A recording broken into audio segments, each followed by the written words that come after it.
Саяхан манай гэрт маш аимшигтай үйл явдал болон галдлаа. Бүр энээс ч илүү амар юм болохоор боломжтой байлаа. Тэгээ Аз болж манай том хүн маань ойрхон байсан тулдаа түүгээ аварч чадсан.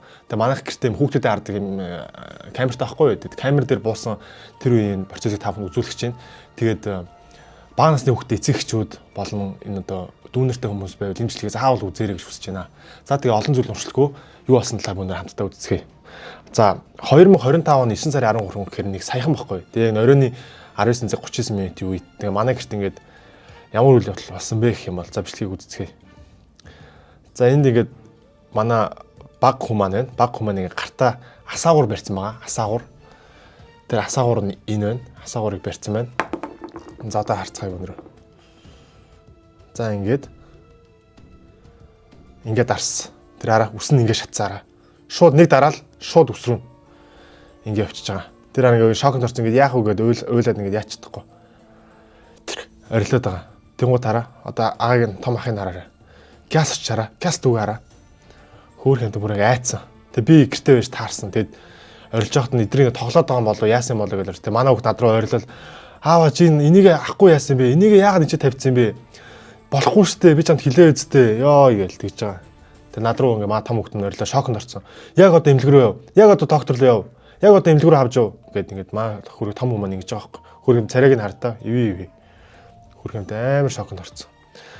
За тэгэд ийм үйл явдал болсон юм аа. Тэг манай гэрт ийм хэрвээ маа том хүмүүс маань хажууд нь байгаагүй бол одоо би юм бол тийм царайлаад ингээ те. Энээс аюулт үйл явдал болохоор байсан байгаа байхгүй. Тэгээд юу ч гээд нэг юм хараа. Энэ ийм асаагуур байгаа энэ хараа. Айлгонд ерөөхдөө асаагуурууд ингээ бэж идэг шүү дээ те. Энэ хамгийн амар нь ингээд амархан хасдаг. Хараа. Ингээл зүгээр ингээл хасдаг. Өөр асаагуурд чинь ингээд хүч орж ингээд дардаг шүү те. Энэ болохоор маш амархан ингээ хасдаг. Тэгээ энэ бол юу хамгийн дөрөнд угаасаа миний буруу. Энэ асаагуурыг угаасаа аль дээрээс хойш би ингээд хүүхд мань авчих уу гэж яасан. Энэ тухайн өдөр яалчгүй нэг гин алдаад энийг одоо ингээд хүүхдтэй ингээд алдсан байгаа хгүй. Тэгээ араа манай хүүхд ингээд хальт асаах шиг болоход үс рүү гал аваад. Тэгээ Аз болж манай хүүхд гайгүй. Үс нь шатсан. Тэгээ нүүрэл үн ч юм уу ингээд илүү амар болох байсан. Болох боломжтой байсан. Тэгээ маа том хүмүүс маань ойрхон байсан бол даварсан. Тиймээс цэцэгчүүд нь тэгээд яг хуу энэхүү бичлэгийг тав хүндээ үнэхээр анхааруулга болоод гэртээ байгаа ямар нэг аюултай ер нь гал алдна гэдэг бол гэртээ гал алдна гэдэг бол хамгийн аюултай зүйл шүү дээ те. Ямар олон аимшигтай хэрэгүүд Монголд гардаг үлээ. Тэгээд ийм аимшигтай үйл явдал боллоо манайхан. Тэгээд дор бүрний анхааралтайгаар гэж хүсье.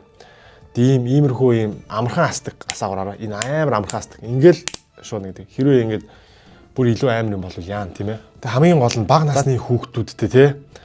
Тийм айлууд ч ингээд юмдаа сайн анхаарч явахгүй бол аюултай шүү дээ те. Тэгээд энэ мэдээж энэ 3 настай хүүхдүүд ч маш их хөдөлгөөнтэй юм болгонд хүрэхгүй юм гэж байхгүй. Ялангуяа манай бага хүүхдүүд маш их хөдөлгөөнтэй. Тэгээ хөрөгч мөршин дээр хүртэл ингээд гарчдаг те. Шкам дээр хүртэл гарах гадаг. Тийм амар актер хөдөлгөөнтэй байхгүй. Тийм учраас манайхан анхаарлаа маш сайн тавих хэрэгтэй шүү. Тэгээд энэ бичлэгийг та бүхэнд сэрэмжлүүлэх бодлогоо үүднээс хийж байгаа шүү.